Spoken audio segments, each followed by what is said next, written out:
Hi friends, good day all. Today we are going to learn about TPN, Total Parental Nutrition. എന്താണ് total parental nutrition എന്ന് പറയുന്നത്? TPN എന്ന് പറയുന്നത് എന്താണ്? നമ്മളെ വെയിൻ വഴി പേഷ്യൻറ്റിന് ആവശ്യത്തിന് വേണ്ടിയിട്ടുള്ള, അതായത് പേഷ്യൻറ്റിൻ്റെ ബോഡി റിക്വയർമെൻറ്റ്സിനനുസരിച്ചിട്ടുള്ള ന്യൂട്രിയൻസ് കൊടുക്കുന്ന ഒരു ലിക്വിഡാണ് ടോട്ടൽ പാരന്റൽ ന്യൂട്രീഷൻ, TPN എന്ന് പറയുന്നത് കേട്ടോ. അപ്പം നമ്മൾക്ക് ഏതൊക്കെ ഇൻഡിക്കേഷനിലാണ് നമ്മൾ ഇത് കൊടുക്കുന്നത്? നമ്മുടെ സ്റ്റൊമക്കിന് റെസ്റ്റ് വേണ്ട സമയത്തെല്ലാം നമ്മൾ TPN ആണ് പ്രിഫർ ചെയ്യുന്നത്. അപ്പോൾ ചോദിക്കും നമുക്ക് IV ഫ്ലൂയിഡ് ഇട്ടാൽ പോരാ. അതൊരു ടെമ്പററി NPO സ്റ്റേറ്റിൽ മാത്രമേ നമ്മൾ IV ഫ്ലൂയിഡ്സ് എടുത്തുള്ളൂ. പക്ഷേ നമ്മളിപ്പോൾ ഒരു 2, 3, 4 അല്ലെങ്കിൽ ഒരു മാസമൊക്കെ നമ്മൾ NPO അല്ലെന്നുണ്ടെങ്കിൽ നമ്മുടെ സ്റ്റൊമക്ക് ഫുഡിനെ അക്കോമഡേറ്റ് ചെയ്യാൻ പറ്റാത്ത ഒരു സിറ്റുവേഷൻ ആണെന്നുണ്ടെങ്കിൽ നമ്മുടെ ബോഡിയുടെ നീഡ്സിനനുസരിച്ചിട്ടുള്ള ന്യൂട്രിയൻസും മിനറൽസ്, അതുപോലെ തന്നെ നമ്മുടെ ബോഡിക്ക് നമ്മൾ ആഹാരത്തിൽ കൂടെ നമ്മൾ കഴിക്കുന്ന ഫുഡിൽ കൂടെ എന്തൊക്കെ റിക്വയർമെൻറ്റ്സ് ആണ് നമുക്ക് കിട്ടുന്നത് അതെല്ലാം നമുക്ക് കോമ്പൻസേറ്റ് ചെയ്യണം. അപ്പോൾ അതിന് വേണ്ടിയിട്ടാണ് നമ്മൾ ടോട്ടൽ പാരന്റൽ ന്യൂട്രീഷൻ യൂസ് ചെയ്യുന്നത്. അപ്പോൾ ഇതിൻ്റെ ഇൻഡിക്കേഷൻ എന്തൊക്കെയാണെന്ന് വെച്ചാൽ മെയിൻലി GI ട്രാക്കിൽ എന്തെങ്കിലും ഡിസ്ഫങ്ഷൻ അങ്ങനെയൊക്കെ ഉണ്ടെങ്കിൽ, പിന്നെ നമ്മൾ ഗ്യാസ്ട്രിക്ടമിയൊക്കെ പഠിച്ചു, അതേപോലെ തന്നെ മാസീവായിട്ടുള്ള എന്തെങ്കിലും ഗ്യാസ്ട്രിക് സർജറികൾ ചെയ്തിട്ടുള്ളത്, കംപ്ലീറ്റ് ആയിട്ട് സ്റ്റൊമക്കിന് ഒരു 4-5 ദിവസമൊക്കെ റെസ്റ്റ് വേണ്ട ഒരു സിറ്റുവേഷൻ ഉണ്ടെങ്കിൽ ആ ടൈമിൽ, അതേപോലെ തന്നെ നമുക്ക് ജനറൽ ഫുഡ് ടോളറേറ്റ് ചെയ്യാത്ത ഒരു പേഷ്യൻ്റ് ആണെന്നുണ്ടെങ്കിൽ, GI ട്രാക്കിൽ എന്തെങ്കിലും ഒബ്സ്ട്രക്ഷൻസ് ഉണ്ടെങ്കിൽ, പിന്നെ ഒരു എന്തെങ്കിലുമൊക്കെ സർജറിയൊക്കെ കഴിഞ്ഞിട്ട്, അതേപോലെ തന്നെ ഒരു 2 അതിലധികമോ ദിവസമൊക്കെ നമുക്ക് NPO പേഷ്യൻറ്റിന് മെയിൻറ്റെയിൻ ചെയ്യേണ്ടി വരുവാണെങ്കിൽ നമുക്ക് IV ഫ്ലൂയിഡ് മാത്രം ഇട്ടാൽ പോലെ മതിയോ? പറ്റത്തില്ല. കാരണം IV ഫ്ലൂയിഡിനകത്ത് ആവശ്യത്തിന് കാർബോഹൈഡ്രേറ്റും മിനറൽസും നമ്മുടെ ബോഡിക്ക് വേണ്ട റിക്വയർമെൻറ്റ്സ് എല്ലാം കൂടെ നമുക്ക് കിട്ടുന്നുണ്ട്. ടെമ്പററി റിലീഫിന് മാത്രം നമ്മൾ IV ഫ്ലൂയിഡ്സ് പ്രിഫർ ചെയ്യുന്നത്. അപ്പോൾ ഇങ്ങനെയൊക്കെയുള്ളതാണ് ഈ TPN സൊല്യൂഷൻ നമ്മൾ യൂസ് ചെയ്യുന്നതിൻ്റെ ഇൻഡിക്കേഷൻസ്. ഇനി എങ്ങനെയൊക്കെ നമുക്ക് ടോട്ടൽ പാരന്റൽ ന്യൂട്രീഷൻ നമുക്ക് കൊടുക്കാം? നമ്മളിടുന്ന IV ക്യാനുലയില്ലേ, IV ക്യാനുല അത് ബിഗ് അല്ലെങ്കിൽ നമ്മുടെ 18, 16, 14 ഗോജിൻ്റെ ക്യാനുലയിലൊക്കെ നമ്മൾ TPN ഇൻഫ്യൂസ് ചെയ്യാവുള്ളൂ. 24 ഗോജും 22 ഗോജിലൊന്നും നമ്മൾ ഇടരുത്. പിന്നെ പെരിഫറൽ IV ഫസ്റ്റ് ഞാൻ പറഞ്ഞത് പെരിഫറൽ IV ഇടാം. അത് നമ്മൾ ബ്രേക്കിയലോ സെഫാലിക് ലൈനിലോ മാത്രമേ ഇടാവുള്ളൂ. പെരിഫറൽ ലൈനിലാണ് നമ്മുടെ IV ക്യാനുലയാണെന്നുണ്ടെങ്കിൽ നമ്മളെന്താ ബ്രേക്കിയലോ സെഫാലിക്കിലോ മാത്രമേ ഇടാവുള്ളൂ. ഇത് അപ് ടു 3 days വരെ ഉള്ള ഒരു ട്രീറ്റ്മെൻറ്റ്. ഇതൊരു ടെമ്പററി യൂസിന് വേണ്ടി മാത്രമാണ് ഈ TPN കൊടുക്കുന്നതെങ്കിൽ മാത്രമേ നമ്മൾ ഈ IV ക്യാനുല വഴി ഇടാവുള്ളൂ. കാരണം IV ക്യാനുല 72 hours കഴിയുമ്പോൾ നമ്മൾ റിമൂവ് ചെയ്തിരിക്കണം. പിന്നെ നമ്മൾ സെൻട്രൽ ലൈൻ യൂസ് ചെയ്യും. സെൻട്രൽ ലൈൻ സബ്ക്ലേവിയൻ അല്ലെങ്കിൽ ജുഗുലാർ കേട്ടോ, അവിടെ 2 എടുത്തത്. ഇത് അപ് ടു 4 week വരെ. നമ്മൾ സാധാരണ നമ്മുടെ പെരിഫറൽ ലൈനാണ്, നമ്മുടെ IV ക്യാനുലയാണെന്നുണ്ടെങ്കിൽ ബിഗ് ഗോജ് വേണം താനും.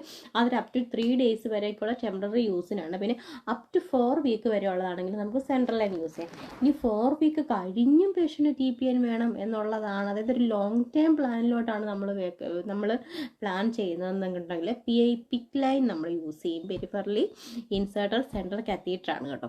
അത് നമ്മൾ പിക് ലൈൻ വഴിയാണ് നമ്മൾ കൊടുക്കുക. അതായത് ഒരു 4 weeks കഴിഞ്ഞും പേഷ്യൻ്റ് ലോങ് ടൈം കെയർ ഉള്ള പേഷ്യൻ്റാണ്, ഒരു ലോങ് ടൈം പർപ്പസിനാണ് നമ്മൾ TPN കൊടുക്കുന്നതെങ്കിൽ പിക് ലൈനാണ് നമ്മൾ യൂസ് ചെയ്യുന്നത്. നെക്സ്റ്റ് എന്ന് പറഞ്ഞാൽ ഈ TPNകത്ത് എന്തൊക്കെ കണ്ടൻസ് ഉണ്ട്? ഒരു IV ഫ്ലൂയിഡ് എന്ന് പറയുമ്പോൾ നമുക്കറിയാം, ഇപ്പോൾ നോർമൽ സലൈനകത്താണെങ്കിൽ 0.09% സലൈൻ, അങ്ങനെ ഓരോന്നിനും നമുക്ക് ഓരോ കണ്ടന്റ് ഉണ്ട്. ഐസോട്ടോണിക്, ഹൈപ്പോട്ടോണിക്, അങ്ങനെ ഓരോ കണ്ടൻസ് ഉണ്ട്. പക്ഷേ ഈ TPNകത്ത് എന്തൊക്കെ കണ്ടൻസ് ഉണ്ടായിരിക്കും? നമ്മുടെ ശരീരത്തിൽ നമ്മൾ ആഹാരത്തിൽ കൂടെ കഴിക്കുന്ന എന്തൊക്കെ സംഭവങ്ങളുണ്ടോ അതെല്ലാം കാണും കേട്ടോ. അതിപ്പോൾ പേഷ്യൻ്റെ റിക്വയർമെൻറ്റ്സ് അനുസരിച്ചിട്ടായിരിക്കും കേട്ടോ. ഡെക്സ്ട്രോസ്, അമിനോ ആസിഡ്സ് അതായത് proteins, electrolytes, carbohydrate, fat, minerals, vitamins, water. പിന്നെ സം ടൈം നമ്മൾ കൊയാഗുലേഷൻ പ്രോബ്ലം ഒക്കെ ഉള്ള പേഷ്യൻ്റ് ആണെന്നുണ്ടെങ്കിൽ നമ്മൾ ഹെപ്പാരിനും കൂടെ ഈ ക്ലോട്ടിങ് ആവാതിരിക്കാൻ വേണ്ടി നമ്മൾ ആഡ് ചെയ്യും. പിന്നെ ഫാറ്റ് ആഡ് ചെയ്യുന്നതിന് മുമ്പ് ആഡ് ചെയ്യുന്നതിന് മുമ്പ് നമ്മൾ പേഷ്യൻറ്റിനോട് എഗ്ഗിന് അലർജി ഉണ്ടോ എന്ന് ചോദിക്കും കേട്ടോ. ആ അലർജി അത് ഇല്ലാന്നുണ്ടെങ്കിൽ മാത്രമേ നമ്മൾ ഫാറ്റ് എമൽസിഫിക്കേഷൻ ഇതിനകത്ത് ചെയ്യത്തുള്ളൂ കേട്ടോ. അതേപോലെ തന്നെ നമ്മളിപ്പോൾ ഒരു ടി പി എൻ നമ്മൾ ഫാർമസിയിൽ നിന്ന് റിക്വസ്റ്റ് ചെയ്ത് മേടിച്ചു. അപ്പോൾ അത് ക്ലിയർ ആണ്. ആ ടി പി എൻ നമ്മൾ മിക്സ് ചെയ്ത് കഴിയുമ്പോൾ അത് ക്ലിയർ ആണെങ്കിൽ മാത്രമേ പേഷ്യൻറ്റ് കൊടുക്കാവുള്ളൂ. ഇപ്പോൾ എന്തെങ്കിലും ഫ്രോത്തി പോലെയോ അതേപോലെ തന്നെ പാർട്ടിക്കിൾസ് ആയിട്ടൊക്കെ കിടക്കുവാണെങ്കിലോ അത് early as possible dispose back to ഫാർമസിയിലോട്ട് നമ്മൾ തിരിച്ച് ഡിസ്പോസ് ചെയ്യണം. അതേപോലെ തന്നെ എങ്ങനെയാണ് നമ്മൾ ടി പി എൻ അഡ്മിനിസ്റ്റർ ചെയ്യുന്നതെന്ന്. നമ്മളിപ്പം ടി പി എൻ ഇപ്പം നമുക്കൊരു ഐ വി ക്യാനിലുണ്ട്. അപ്പോൾ അത് നമ്മൾ 3-way അഡാപ്റ്റർ വെച്ചിട്ട് ഒരു ടി പി എന്നും പോവുക, ഒരു ആൻറ്റിബയോട്ടിക്കും പോവുക. അപ്പോൾ അങ്ങനെ നമ്മൾ ആ ഒരു സെയിം ലൈനിൽ കൂടെ അടുത്ത മെഡിസിൻ നമ്മൾ ഒരിക്കലും ഇൻഫ്യൂസ് ചെയ്യരുത്. ഇവനൊരു ഐ വി ഫ്ലൂയിഡ് ആണെങ്കിൽ പോലും നമ്മൾ ഇൻഫ്യൂസ് ചെയ്യരുത്. ടി പി എൻ പോകുന്ന ആ ഒരു ലൈനിൽ കൂടെ ക്ലിയർ ആയിട്ട് ഈ ടി പി എൻ മാത്രമേ പോകാവുള്ളൂ.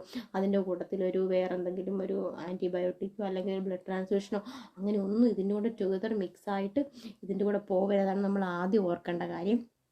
പിന്നെ ഇതിന് T P N 2 type infusion ഉണ്ട്. കണ്ടിന്യൂസ് ഇൻഫ്യൂഷനും ഇൻ്റർമീഡിയറ്റ് അഡ്മിനിസ്ട്രേഷനും. കണ്ടിന്യൂസ് ഇൻഫ്യൂഷൻ എന്ന് വെച്ചാൽ ഈ പേഷ്യൻ്റ് ഓറലി ഒന്നും എടുക്കുന്നില്ല, കണ്ടിന്യൂസ് ടി പി എൻ മാത്രം 24/7 ആണ് പേഷ്യൻറ്റിന്. മീൻസ് വേറെ ഒന്നും നമ്മൾ കൊടുക്കുന്നില്ല, പേഷ്യൻറ്റിന് ഓറലി ഒന്നും, എല്ലാം NB ആണ്, ഒന്നും കൊടുക്കുന്നില്ല. അപ്പോൾ ഓറലി പേഷ്യൻറ്റ് ടോളറേറ്റ് ചെയ്യുന്നില്ല. അപ്പോൾ അങ്ങനെയുള്ള പേഷ്യൻറ്റ് 24/7 നമുക്ക് ടി പി എൻ കൊടുക്കണം. അപ്പോൾ അതാണ് കണ്ടിന്യൂസ് ഇൻഫ്യൂഷൻ. പിന്നെ ഇൻ്റർമീഡിയറ്റ് ഇൻഫ്യൂഷൻ എന്ന് പറഞ്ഞാൽ നമ്മൾ ഡേ ടൈമിൽ പേഷ്യൻറ്റിന് ലിക്വിഡായിട്ടുള്ള പേഷ്യൻറ്റ് ടോളറേറ്റ് ചെയ്യുന്ന ഓറൽ ഫുഡ് കൊടുക്കും. പിന്നെ രാത്രി ടൈമിൽ നമ്മൾ ഇതെല്ലാം ലിമിറ്റ് ചെയ്ത്, സാധാരണ കൊടുക്കുന്ന പോലെ ലിമിറ്റ് ചെയ്ത് പേഷ്യൻ്റ് എന്തോ കൊടുക്കും, ടി പി എന്നും കൊടുക്കും. അങ്ങനെ 2 തരത്തിലുള്ള 2 ടൈപ്പ് ഇൻഫ്യൂഷൻസ് ഉണ്ട്. കണ്ടിന്യൂസ് ഇൻഫ്യൂഷനും അതേപോലെ തന്നെ ഇൻ്റർമീഡിയറ്റ് അഡ്മിനിസ്ട്രേഷനും ഉണ്ട്. 2 രീതിയിൽ നമ്മൾ കൊടുക്കാം. ഇനി ടി പി എൻ നമ്മളിപ്പോൾ പൊയ്ക്കൊണ്ടിരിക്കും ഒരു പേഷ്യൻ്റ്, അപ്പോൾ പെട്ടെന്ന് doctor's order T P N stop ചെയ്തോളാൻ പറയും. അപ്പോൾ നമ്മൾ എന്തോ ചെയ്യും, അബ്രപ്റ്റായിട്ട് ഓടിപ്പോയെങ്കിൽ ടി പി എൻ സ്റ്റോപ്പ് ചെയ്യുവാണ്. അല്ല, ഒരിക്കലും അങ്ങനെ ചെയ്യരുത്. നമ്മൾ ടി പി എൻ, അപ്പം ഡോക്ടറിൻ്റെ ഓർഡർ കിട്ടി, ടി പി എൻ സ്റ്റോപ്പ് ചെയ്യാൻ ഓർഡർ കിട്ടി, അപ്പോൾ തന്നെ പേഷ്യൻറ്റിൻ്റെ ഷുഗർ നോക്കുക. ഷുഗർ നോക്കിക്കഴിഞ്ഞ് നമ്മൾ 10% ഡെക്സ്ട്രോസ്, ഈ ടി പി എൻ പോയിക്കൊണ്ടിരുന്ന ഏതാണോ ഫ്ലോറേറ്റ്, ആ സെയിം ഫ്ലോറേറ്റിൽ 10% ഡെക്സ്ട്രോസ് വേറൊരു ലൈൻ ഇട്ടിട്ട് നമ്മൾ സ്റ്റാർട്ട് ചെയ്യണം. പെരിഫറൽ ലൈൻ ഇട്ടിട്ട് സ്റ്റാർട്ട് ചെയ്യണം. സ്റ്റാർട്ട് ചെയ്ത ആ ഒരു ടൈമിൽ നമ്മുടെ ഈ ടി പി എൻ പോകുന്നത് എങ്ങനെയാണോ ഫ്ലോറേറ്റ്, അത് ജസ്റ്റ് പകുതിയാക്കുക. നേരത്തെ പോയിക്കൊണ്ടിരുന്നതിൻ്റെ ജസ്റ്റ് പകുതിയായിട്ട് ഫ്ലോറേറ്റ് ആക്കുക. ടി പി എൻ നേരത്തെ എത്രയായിരുന്നു പൊയ്ക്കൊണ്ടിരുന്നത് ആ സെയിം റേറ്റിൽ 10% ഡി ആക്കുക, 10% ഡെക്സ്ട്രോസ് ആക്കുക. അപ്പോൾ ടി പി എൻ കുറച്ചു, 10% നമ്മൾ ഇപ്പുറത്തെ കൈ കൂടെ പൊയ്ക്കൊണ്ടിരിക്കുകയാണ്. ഇതിന് നമ്മൾ ഇടയ്ക്കിടയ്ക്ക് RBS നോക്കിക്കൊണ്ടിരിക്കുക. അങ്ങനെ RBS നോക്കിയിട്ട് ഒരു 2 മണിക്കൂർ കഴിഞ്ഞിട്ട് നമ്മൾ RBS ഒന്നും കൂടെ ഫൈനലായിട്ട് ചെക്ക് ചെയ്യുക. ചെക്ക് ചെയ്ത് കഴിഞ്ഞപ്പോൾ നോർമൽ സ്റ്റേബിൾ ആണ്, പേഷ്യൻറ്റ് ഹൈപ്പോ ഒന്നും അടിക്കുന്നില്ല എന്നുണ്ടെന്നുണ്ടെങ്കിൽ നമ്മൾ ഈ ടി പി എൻ സ്റ്റോപ്പ് ചെയ്യുക. ടി പി എൻ സ്റ്റോപ്പ് ചെയ്ത് കഴിഞ്ഞിട്ട് 4 to 6 hours വീണ്ടും ഇൻറ്റർമീഡിയൻ്റ് ആയിട്ട് RBS നോക്കിക്കൊണ്ടേയിരിക്കുക. അങ്ങനെയാണ് ടി പി എൻ നമ്മൾ സ്റ്റോപ്പ് ചെയ്യുന്നത്. പെട്ടെന്ന് പോയി ടി പി എൻ അങ്ങ് സ്റ്റോപ്പ് ചെയ്ത് ഐ വി ക്യാനിലെല്ലാം റിമൂവ് ചെയ്ത് മാറ്റി വെക്കരുത്. ഓർഡർ കിട്ടിക്കഴിഞ്ഞ ഉടനെ തന്നെ ടി പി എൻ്റെ സ്ലോ റേറ്റ് പകുതിയാക്കുക. അതേപോലെ തന്നെ ഇപ്പോഴത്തെ 10% ഡി സ്റ്റാർട്ട് ചെയ്യുക. ഷുഗർ നോക്കിക്കൊണ്ടേയിരിക്കുക. എന്നിട്ട് ലാസ്റ്റ് 2 മണിക്കൂർ കഴിഞ്ഞിട്ട് ഷുഗർ വീണ്ടും അസസ് ചെയ്യുക. വീണ്ടും അസസ് ചെയ്യുമ്പോൾ നോർമൽ ആണെന്നുണ്ടെങ്കിൽ മാത്രം ടി പി എൻ സ്റ്റോപ്പ് ചെയ്യുക. എന്നിട്ട് കണ്ടിന്യൂസ് ട്രെൻഡ് ഇട്ടുകൊണ്ടേ ഇരിക്കുക. ആ സമയത്ത് തന്നെ ഓറൽ ഫീഡ്സ് സ്റ്റാർട്ട് ചെയ്യുക. പിന്നെ നമ്മൾ ടി പി എല്ലാം നിർത്തി. ഇനി അതിൻ്റെ ഇടയ്ക്ക് ടി പി എൻ പൊയ്ക്കൊണ്ടിരുന്നതിൻ്റെ ഇടയ്ക്ക് പേഷ്യൻറ്റ് വരാൻ സാധ്യതയുള്ള കോംപ്ലിക്കേഷൻസ് എന്ന് വെച്ചാൽ അത് ജസ്റ്റ് ഓർത്താൽ മതി. ഫസ്റ്റ് വണ്ണെന്ന് വെച്ചാൽ ഇൻഫെക്ഷൻ, രണ്ടാമതെന്ന് പറഞ്ഞാൽ ഫ്ലൂയിഡ് ഓവർലോഡ്, മൂന്നാമത്തേത് ഹൈപ്പോ അല്ലെങ്കിൽ ഹൈപ്പർ ഗ്ലൈസീമിയ, നാലാമത്തേതെന്ന് പറഞ്ഞാൽ എംബോളിസം. ഇത് 4ആണ് ടി പി എൻ മൂലം ഉണ്ടാകാൻ ചാൻസുള്ള, ടി പി എൻ്റെ അഡ്മിനിസ്ട്രേഷൻ മൂലം ഉണ്ടാകാൻ ചാൻസുള്ള കോംപ്ലിക്കേഷൻസ്. നമ്മൾ ഇൻഫെക്ഷൻ എങ്ങനെ പ്രിവെൻറ്റ് ചെയ്യാമെന്ന് വെച്ചാൽ നമ്മളിപ്പം ഈവൻ ടി പി എൻ അല്ല എന്താണെങ്കിൽ പോലും നമ്മൾ നമ്മുടെ ഹാൻഡ് വാഷ് ചെയ്യണം. അതേപോലെ തന്നെ അസെപ്റ്റിക് ടെക്നിക്കായിരിക്കണം നമ്മൾ ഫോളോ ചെയ്യുന്നത്. അതേപോലെ തന്നെ ഇപ്പം ഐ വി ലൈനിൽ കൂടെയാണ് പോകുന്നതെന്നുണ്ടെങ്കിൽ 72 hours കഴിയുമ്പോൾ പ്രോപ്പറായിട്ട് ഐ വി ലൈൻ ചേഞ്ച് ചെയ്യണം. അതേപോലെ തന്നെ പിക്ക് ലൈനാണ് നമ്മൾ കൊടുക്കുന്നതെന്നുണ്ടെങ്കിൽ ആ ഡ്രസ്സിങ് 12 hours കൂടുമ്പം ചേഞ്ച് ചെയ്യണം. ആ കത്തീഡ്രൽ സൈഡിലോ അതേപോലെ തന്നെ ഐ വി ക്യാനില സൈഡിലോ എന്തെങ്കിലും ഇൻഫെക്ഷൻ ഉണ്ടെന്നുണ്ടെങ്കിൽ അത് നമ്മൾ അപ്പം തന്നെ നോട്ട് ചെയ്യണം, അപ്പം തന്നെ റിമൂവ് ചെയ്യേണ്ടതാണ്. അതുപോലെ എക്സ്ട്രാ പസേഷൻ അങ്ങനെ എന്തെങ്കിലും ഉണ്ടെന്നുണ്ടെങ്കിൽ നമ്മൾ റിമൂവ് ചെയ്തിട്ട് പുതിയ ഐ വി ലൈനിൽ കൂടെ മാത്രമേ നമ്മൾ ഈ ടി പി എൻ സ്റ്റാർട്ട് ചെയ്യാവുള്ളൂ. അതേപോലെ തന്നെ നമ്മൾ ടി പി എൻ ഇടുന്ന ബാഗ് 24 hours കഴിയുമ്പോഴത്തേക്ക്, അതായത് നമ്മൾ ഐ വി സെറ്റെല്ലാം 24 hours കഴിയുമ്പോഴത്തേക്ക് നമ്മൾ ചേഞ്ച് ചെയ്യണം. പിന്നെ ഓരോ ഹോസ്പിറ്റലിൽ ഓരോ പ്രോട്ടോകോൾസ് ഉണ്ട്, ഇൻഫെക്ഷൻ കൺട്രോളിൻ്റെ, അതൊക്കെ പ്രോപ്പറായിട്ട് നമ്മൾ ഫോളോ ചെയ്യണം. പിന്നെ അതേപോലെ തന്നെ അതാണ് ഇൻഫെക്ഷൻ്റെ നമ്മൾ നോക്കേണ്ടത്. പിന്നെ ഫ്ലൂയിഡ് ഓവർലോഡ് നോക്കേണ്ടതെന്ന് വെച്ചാൽ നമ്മൾ ഒരുപാട് സ്പീഡിൽ ഫ്ലോറേറ്റ് ഒരുപാട് കൂട്ടി നമ്മൾ ഇതിടരുത്. അതുകൊണ്ട് നമ്മൾ എന്തോ ചെയ്യും, നമ്മൾ എപ്പോഴും ഒരു സിറിഞ്ച് പമ്പിലോ അല്ലെങ്കിൽ ഇൻഫ്യൂഷൻ പമ്പിലോ അങ്ങനെ എന്തെങ്കിലുമേ നമ്മൾ സിറിഞ്ച് പമ്പിൽ ഇടാൻ പറ്റില്ല. TPN ഓൾറെഡി ബാഗിലാണ് വരുന്നത്, sorry it's my mistake. Infusion പമ്പിൽ മാത്രമേ നമ്മൾ എപ്പോഴും ഡോസ് കറക്റ്റായിട്ട് അഡ്ജസ്റ്റ് ചെയ്തിട്ട് നമ്മൾ ഇടാവുള്ളൂ. നമ്മുടെ ഡോക്ടർ പറയുന്ന ആ കറക്റ്റ് ഡോസിൽ നമ്മൾ അഡ്ജസ്റ്റ് ചെയ്ത് ഇടേണ്ടത്. പിന്നെ അതേപോലെ തന്നെ ഡെയിലി വെയിറ്റ് ചെക്ക് ചെയ്യണം. ഇലക്ട്രോലൈറ്റ്സും നമ്മൾ ചെക്ക് ചെയ്യണം. ഇലക്ട്രോലൈറ്റ് ഇംബാലൻസ് ഒക്കെ ഉണ്ടാകാനുള്ള ചാൻസ് ഉണ്ട്, കാരണം ഇലക്ട്രോലൈറ്റ്സും ഒക്കെ നമ്മൾ ഇതുവഴി കൊടുക്കുന്നുണ്ട്. ഒരു എന്താ പറയുക, നമ്മൾ വെയിറ്റ് ചെക്ക് ചെയ്യുമ്പം നമ്മൾ ഡെയിലി വെയിറ്റ് ചെക്ക് ചെയ്യുന്നൊരു പേഷ്യൻ്റ് ആണെന്നുണ്ടെങ്കിൽ നമ്മൾ ഏകദേശം നമ്മൾ ഇടുന്ന ഹോസ്പിറ്റൽ ഗൗൺ ആണെങ്കിൽ ആ ഹോസ്പിറ്റൽ ഗൗൺ തന്നെ ഇട്ടിട്ട് വേണം നമ്മൾ എല്ലാ ദിവസവും വെയിറ്റ് ചെക്ക് ചെയ്യാനായിട്ട് കേട്ടോ. അപ്പോൾ നമ്മൾ ഇന്ന് ഹോസ്പിറ്റൽ ഗൗൺ ഇട്ടു, നാളെ അവരുടെ ഒരു ജീൻസും ഒരു ഓവർകോട്ടും ഒക്കെ ഇട്ടിട്ട് പിന്നെ നമ്മൾ ചെക്ക് ചെയ്യുമ്പോൾ ചില വെയിറ്റിനകത്ത് വേരിയേഷൻ ഉണ്ടാകാനുള്ള ചാൻസ് ഉണ്ട്. പിന്നെ നമ്മൾ പറഞ്ഞ കോംപ്ലിക്കേഷൻ ഹൈപ്പോ ഓർ ഹൈപ്പർഗ്ലൈസീമിയ. ഇത് കൂടുതലായിട്ട് ഹൈപ്പർഗ്ലൈസീമിയ ഉണ്ടാവാൻ ചാൻസ് ഉള്ളതെന്ന് വെച്ചാൽ ഡയബറ്റീസ് പേഷ്യൻറ്റിന്, അതേപോലെ തന്നെ ഫാസ്റ്റ് നമ്മൾ അഡ്മിനിസ്ട്രേറ്റ് ചെയ്യുവാണെങ്കിൽ പേഷ്യൻറ്റ് സ്റ്റിറോയിഡ്സ് ഒക്കെ എടുത്തുകൊണ്ടിരിക്കുന്ന പേഷ്യൻ്റ് ആണെങ്കിലൊക്കെയാണ് ഹൈപ്പർഗ്ലൈസീമിയ ഉണ്ടാകുന്നത് കേട്ടോ. അതുകൊണ്ട് നമ്മൾ ഈ ഇൻഫ്യൂഷൻ സ്റ്റാർട്ട് ചെയ്യുന്നതിന് മുമ്പ് പേഷ്യൻ്റെ ഹെൽത്ത് ഹിസ്റ്ററി നമ്മൾ ചോദിച്ചിരിക്കണം. നമ്മൾ എന്താണെങ്കിലും നമ്മൾ പേഷ്യൻ്റെ ഹെൽത്ത് ഹിസ്റ്ററി ചോദിച്ചിട്ട് ഏത് മെഡിസിനും നമ്മൾ സ്റ്റാർട്ട് ചെയ്യാവുള്ളൂ.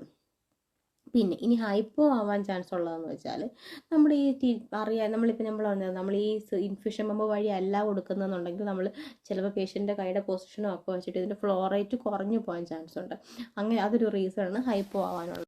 പിന്നെ ഹൈപ്പോ ആവാനെന്ന് നമ്മൾ പറഞ്ഞല്ലോ, നമ്മൾ നേരത്തെ പറഞ്ഞു നമ്മളിത് സ്റ്റോപ്പ് ചെയ്യുന്നതിന് മുമ്പ് നമ്മൾ 10% ഡി ഒക്കെ സ്റ്റാർട്ട് ചെയ്തിട്ട് ഷുഗറൊക്കെ നോക്കിയിട്ട് നമ്മൾ സ്റ്റോപ്പ് ചെയ്തോളൂ. അപ്പോൾ അങ്ങനെയൊന്നും ചെയ്യാതെ സ്റ്റോപ്പ് ചെയ്യാൻ പറഞ്ഞപ്പോൾ ഉടനെ തന്നെ പോയി സ്റ്റോപ്പ് ചെയ്താലും പെട്ടെന്ന് പേഷ്യൻറ്റ് ഹൈപ്പോ ആവാൻ്റെ ചാൻസ് ഉണ്ട്. പിന്നെ ഹൈപ്പർഗ്ലൈസീമിക് ആയിട്ടുള്ള പേഷ്യൻറ്റ്, ഇപ്പം ഹൈപ്പർഗ്ലൈസീമിയ ആയിട്ട് നമ്മൾ ഇൻസുലിൻ എടുക്കുകയാണെങ്കിൽ അതിൻ്റെ കോൺസിക്വൻസ് ആയിട്ട് നമ്മുടെ ഷുഗർ ഡൗൺ ആയിപ്പോയി ഹൈപ്പോഗ്ലൈസീമിക്കിലോട്ട് പോകാനുള്ള ചാൻസ് ഉണ്ട്. പിന്നെ നെക്സ്റ്റ് എന്ന് വെച്ചാൽ അതൊരു പ്രധാനപ്പെട്ട ഒരു ടോപ്പിക്കാണ് കേട്ടോ, എംബോളിസം ഉണ്ടാകുന്ന എന്താണ്, നമ്മൾ പ്രോപ്പറായിട്ട് എയർ ബബിൾസ് ഒന്നും ഇറിഗേറ്റ് ചെയ്യാതെ നമ്മൾ IV അഡ്മിനിസ്റ്റർ ചെയ്യുമ്പോൾ ഉണ്ടാകുന്ന ഒരു കോംപ്ലിക്കേഷനാണ് എയർ എംബോളിസം. ഇപ്പം നമ്മൾ നോട്ടീസ് ചെയ്ത് പേഷ്യൻ്റ് എയർ എംബോളിസം ഉണ്ട് ഇത് നോട്ടീസ് ചെയ്ത് കഴിഞ്ഞ് നമ്മൾ ആദ്യം എന്താണ് ചെയ്യേണ്ടത്, ഈ പോകുന്ന ഫ്ലൂയിഡ് നമ്മൾ സ്റ്റോപ്പ് ചെയ്യുക. പേഷ്യൻറ്റിനെ 10th നമ്പർക്ക് പൊസിഷനിൽ കിടത്തുക. നമ്മളിപ്പോൾ പെട്ടെന്ന് പേഷ്യൻ്റ് ശ്വാസം മുട്ടലോ അങ്ങനെ എന്തെങ്കിലും കാണിക്കുമ്പോൾ നമ്മൾ പേഷ്യൻറ്റിനെ ഫൗളേഴ്സ് പൊസിഷനിലാണ് കിടത്തുന്നത്. ഒരിക്കലും നമ്മൾ ഫൗളേഴ്സ് പൊസിഷനിൽ കിടത്തില്ല. പാൾമണറി എഡിമയ്ക്കാണ് നമ്മൾ ഫൗളേഴ്സ് പൊസിഷനിൽ കിടത്തുന്നത്. പാൾമണറി എംബോളിസം ഉള്ള പേഷ്യൻറ്റിനെ നമ്മൾ ടെൻഡർലംബർഗ് കാല് പൊക്കി വെച്ചിട്ടാണ് കിടത്തേണ്ടത്. ഹെഡ് എപ്പോഴും താന്നിരിക്കണം. ടെൻഡർലംബർഗ് പൊസിഷനിൽ വെച്ചിട്ട് O2 സ്റ്റാർട്ട് ചെയ്തതിന് ശേഷം മാത്രമേ നമ്മൾ ഡോക്ടറിനെ ഇൻഫോം ചെയ്യാവുള്ളൂ. ഫസ്റ്റ് എന്താണ് നമ്മൾ ചെയ്യേണ്ടത്, പോകുന്ന സൊല്യൂഷൻ ക്ലാമ്പ് ചെയ്യുക, ടെൻഡർലംബർഗ് പൊസിഷനിൽ കിടത്തുക, O2 സ്റ്റാർട്ട് ചെയ്യുക, inform the physician. I hope all you understand what is TPN, what is the indication, contraindications and the types of TPN, how to administer TPN, complications of TPN. Thank you.